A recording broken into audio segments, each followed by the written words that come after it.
মা বাবা চাচি মিলে শুরু করে ধারালো অস্ত্র দিয়ে কোপানো। জান্নাতি তখন নিস্তেজ, কিন্তু মরে যায়নি। তীব্র যন্ত্রণায় শুধু গোঙাচ্ছিল, আর চারপাশে শুধু রক্ত আর রক্ত। অবশেষে মেয়েটা মারা যায়। নিজের প্রিয় মা বাবা চাচির হাতেই মৃত্যু হয় জান্নাতির। এরপর নিজের মা বাবা চাচি মিলে এলাকার 27 জন প্রতিবেশীর নামে মামলা করে। কি শুনে চোখ কপালে উঠে গেল তো? এমন বাস্তব ঘটনাটাই বলবো আজ। রাতে খাবার খেয়ে ঘুমিয়ে পড়েছিল জান্নাতি। ক্লাস 9-এ পড়া ছাত্রী, বয়স মাত্র 15। সেই রাতে পাশের রুমে ছিল বাবা জাহিদুল ইসলাম এবং মা মোর্শেদা বেগম। হঠাৎ মধ্যরাতে তার মা বাবা তাকে ডাকতে থাকে, ওঠো জান্নাতি ওঠো, একটু বাইরে যাব। ঘুম ভাঙা চোখে মেয়েটা অবাক হয়, এত রাতে কোথায় যাবেন তারা? কিছু না বুঝেই বাবা মায়ের ডাকে সাড়া দেন মেয়েটা। কারণ নিজের বাবা মা তো কখনো খারাপ কিছু চায় না, তাই না? কিন্তু কে জানে সেদিনে ছিল তার জীবনের শেষ রাত। মেয়েটাকে নিয়ে তার বাবা মা ঘর থেকে বাইরে আসলো এবং একটি ফাঁকা নির্জন রাস্তা দিয়ে চলতে লাগলো। হঠাৎ দেখলো জান্নাতি তার পিছনে তার চাচি শাহিনা বেগমও আছে।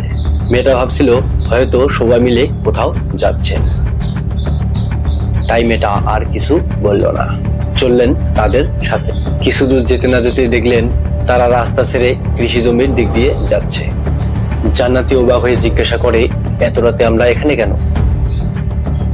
তার বাবা মা এবং চাচি বলে, বেশি কথা বলিস না, চুপ করে থাক। এরপর হঠাৎ করে জান্নাতের পিছন দিক দিয়ে চোখ আর মুখ চেপে ধরা হয়। চোখে মুখে ঘুম ঘুম ভাব থাকলেও সে বুঝতে পারে তার সাথে ভয়ঙ্কর কিছু হতে চলেছে। মুখে শব্দ করতে না করতেই পিছন দিক দিয়ে মাথায় রড দিয়ে বাড়ি দেওয়া হয়। মেয়েটা দৌড়াতে চায়, কিন্তু তার শরীর সাড়া দেয় না। পরের দিন সকালে স্থানীয়রা ভুট্টা খেতে একটি লাশ দেখতে পায় এবং তার পরিবারকে খবর দেয়। খবর শুনে তার মা বাবা দৌড়ে আসে এবং এমন কিছু ভাব করতেছে তারা কিছুই জানে না। কিন্তু আসল সত্য তো আর কেউ জানে না। তার মা বাবা চাচি সবাই মিলে তার জন্য প্রচুর কান্না করছিল, কিন্তু এই কান্নার পিছনে ভয়ঙ্কর রূপটা কে বা দেখছিল? এবং তার মা বাবা এবং চাচি মিলে 27 জন প্রতিবেশীর নামে যে মামলা করেছিল, পুলিশ এসে তাদেরকে গ্রেপ্তার করে এবং শুরু হয় জিজ্ঞাসাবাদ। প্রতিটি মানুষ বলে আমি নির্দোষ। তারপর পুলিশের হাতে আসে একটি ক্লু এবং লাশটিকে ময়না তদন্তের জন্য পাঠানো হয়।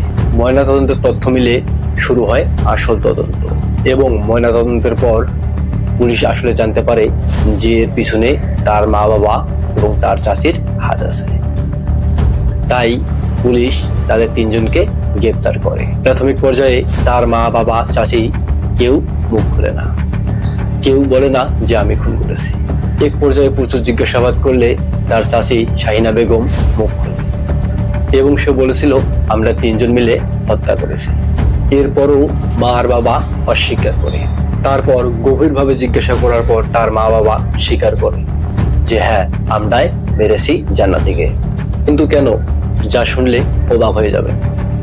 32 বিঘা জমির জন্য নিজের মেয়েকে খুন করে এবং খুন করে 27 জন প্রতিবেশীর নামে মামলা করে, যাতে খুব সহজেই তার নিজের মেয়ের মৃত্যুর কারণে সে ওই 32 বিঘা জমি পার পেয়ে যায়।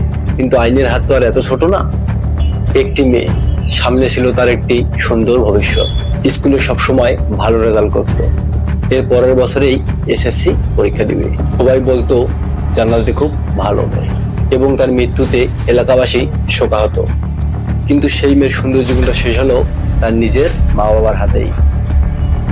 এই গল্পটা শুধু জান্নাতির না, আমাদের সবার। জান্নাতি, তোমার আত্মা শান্তি পাক। এই ভিডিওটা যদি আপনাদের হৃদয়ে লাগে অবশ্যই ভিডিওটি শেয়ার করবেন, যাতে এই ভুলগুলো আর কোনো মা বাবা না করে। ভিডিওটি ভালো লাগলে অবশ্যই একটি লাইক ও চ্যানেলটি সাবস্ক্রাইব করে রাখবেন।